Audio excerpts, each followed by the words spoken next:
I was interrupted from an interview by this item of breaking news late Wednesday, when Kenyans were informed that an elite police unit had surrounded the house of former CS Interior Fred Matiangi with the intention of breaking into the house, maybe to do a search, maybe to arrest Matiangi. Now, those who take in my weekly intelligence briefings will already know from my latest edition that our information indicated that arrests were going to follow shortly after the Kibra rally, and they were not going to target Raila men. They were going to target former President Uhuru Kenyatta. People, regulars of my WIB, will already have that information. And therefore, our regulars of WIB will also have a pretty good idea of why what is happening is happening. Now, in case you're not yet a subscriber, my strong advice is to take advantage of our latest offer, which I have extended a few minutes ago as a result of this breaking news. Because Kenyans need to know, and a lot of this information is super sensitive, especially the background to it. You can see details on your screens right now. Will be repeated towards the end of this video. But let's get down to business right now. And the first thing we have to understand is that this play is from the KANU rulebook. What used to happen in the KANU days? In the KANU days, if you fell out with the KANU government, or the KANU government wanted to deal with you, they would look for something completely unrelated to what you were doing that they didn't like, and they would nail you for it. Let me just give you a quick example, a classic one. There used to be a very powerful cabinet minister called Paul Ngei from Ukambani. He was a thorn in the flesh of the KANU government, because he was not a sycophant like the rest. He was independent, proud, and could not be pushed easily. And initially, KANU tried to get him to lose elections, which proved difficult, because this man was as smart as they come. It was very difficult, even if you wanted to rig, to get rid of Ngei. And the mighty KANU government completely failed to remove Paul Ngei from his office as Member of Parliament of Kangundo constituency. This was under the old constitution. MPs were usually nominated as ministers, cabinet ministers. And the politics at the time was such that it was not a smart move, once Paul Ngei had been elected, to deny him a cabinet position. Because this was an ally to Jomo Kenyatta. He had been in the cabinet since independence. And so KANU went back to their playbook. And they quickly realized that Paul Ngei had a weakness. He had many debts. He owed many people money. And so what happened? He ended up being declared bankrupt by a court of law. Now, as per the laws of the land, you cannot vie for any elective post if you've been declared bankrupt. And that was the end of the story of Paul Ngei. Fast forward to the present. The big stumbling block to the UDA government is Azimio. Now, within Azimio, the greatest threat, believe it or not, is the Mount Kenya region. And the reason why the Mount Kenya region is a threat, especially a big threat within Azimio to the UDA government, is a little sensitive. And it is in my latest weekly intelligence briefings. But let me try to cover as much as I can on this open channel. By dealing with point number 2 the second different reason. If you remove from Azimio the support of the Mount Kenya region, that is President Uhuru Kenyatta and his allies, then you will have weakened Azimio. And one way of getting Mount Kenya out of Azimio, is to show allies to President Uhuru Kenyatta that they're not safe. Anything can happen to them. They have no protection. They are vulnerable. They are vulnerable to their sins of the past. Everybody has got sins. And this tactic of digging up people's files, of their crimes of the past, of either omission or commission, is very old in Kenya. The colonialists used to use it. The administration of Jomo Kenyatta used it extensively. Daniel Toroitich arap Moi used it. The height of KANU power in Kenya. Indeed, on this channel, we have been referring to it as the waving of files. And we put it in the following entertaining way. You're going to testify in a court of law, and you've been advised to testify in a certain way, favoring the government of the day. And so a lawyer, the defense lawyer, poses a question to you, or even the prosecuting lawyer. And then you're about to answer it, but you look at the back of the courtroom, and there's a government official waving a file in the air. Jaribu one. Or you just get a visit in your office or home, and you're told, we have this information about you. Maybe you're a politician. We have this evidence on you. We have this information on you. We would like to proceed to court with this. And then they pause for a long time for you to digest what they've just told you. And then they say, but there is a way all this can go away. You just have to do us a very simple favor. And so on and so forth. But the case before us is option number 2, where usually the information already in the file is used to prosecute you. The whole objective is so that you can be an example to others who might want to travel along the same path, which the government of the day does not want them to travel. For instance, slowing down Azimio, breaking up Azimio. Now, initial reports indicated that the officers surrounding the house of former Interior CS Fred Matiangi were from the Ethics and Anti-Corruption Commission.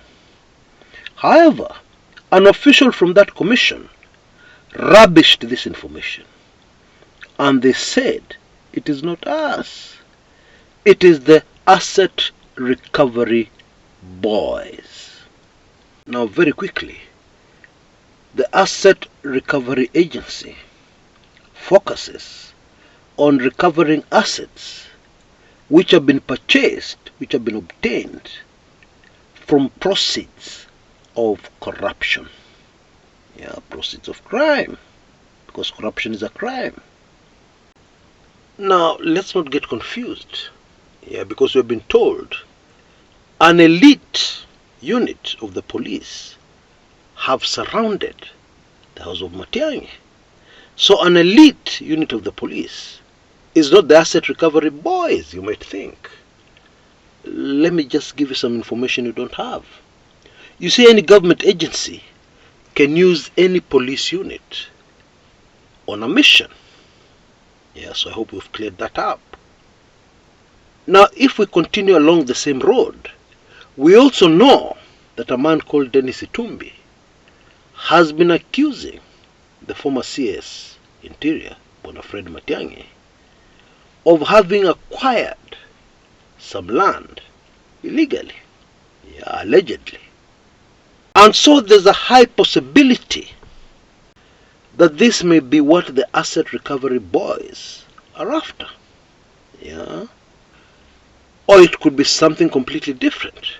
Yeah, but I believe we're on the right track, headed along that road.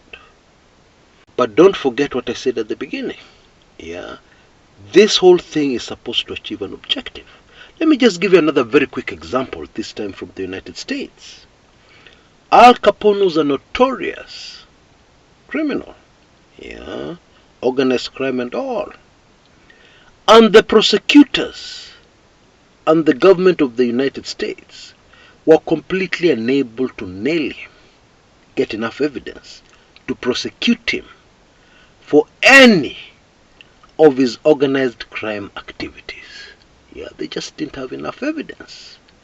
Because to get somebody behind bars, you need enough evidence. So what did they do? They ended up nailing Al Capone. But what was he nailed for? Not organized crime. Not for any of the many terrible things he's supposed to have done. No. They nailed him for tax evasion. Now that's very interesting, because in doing so, the government acknowledged his earnings from crime as legitimate earnings, which should be taxed. Folks, kunaendanga hivyo. Now there's something super fascinating about this whole drama. In an interview, Matiangi told a section of the press that he was aware that a raid was going to be carried out at his house. Huh? Yes. Now don't forget that Matiangi was the cabinet secretary in charge of internal security. Now such a man has a lot of informants. He has a lot of networks. He has a lot of information on the way the country called Kenya operates, and especially its security apparatus. So that information should hardly be surprising. And it seems that this information is confirmed by the fact that the police who were sent to Matiangi's house were not able to gain entry. I mean, just think about it for a minute. If police were sent somewhere, whoever it was not ready, they would gain entry immediately. But in this particular case, Matiangi has ended up holed up inside his house and surrounded by over 200 lawyers trying to prevent his arrest, and trying to uphold the law, because these people are coming at night. When you go somewhere at night, so many things can go wrong. When you go for somebody at night, it is a risk to the life of that person, because something could go wrong and that person loses their lives, God forbid. It is best to do these things during the day.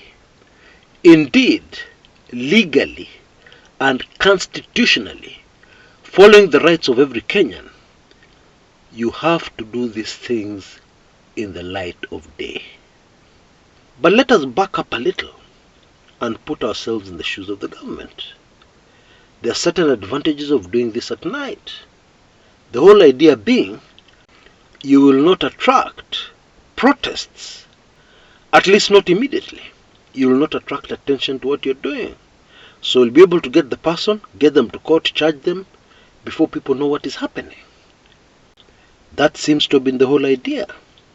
But it seems to have been frustrated by Azimio, because I found it very interesting that the person who broke this story to the media was, wait for this one, Raila Odinga's spokesperson. And even Raila Odinga himself is at the scene, and he has said he will not move from there until this matter is resolved. So it is a kind of standoff. Any chance of doing this discreetly, and avoiding too much public attention too early, has been frustrated. I shall of course keep you informed, because this is a developing story.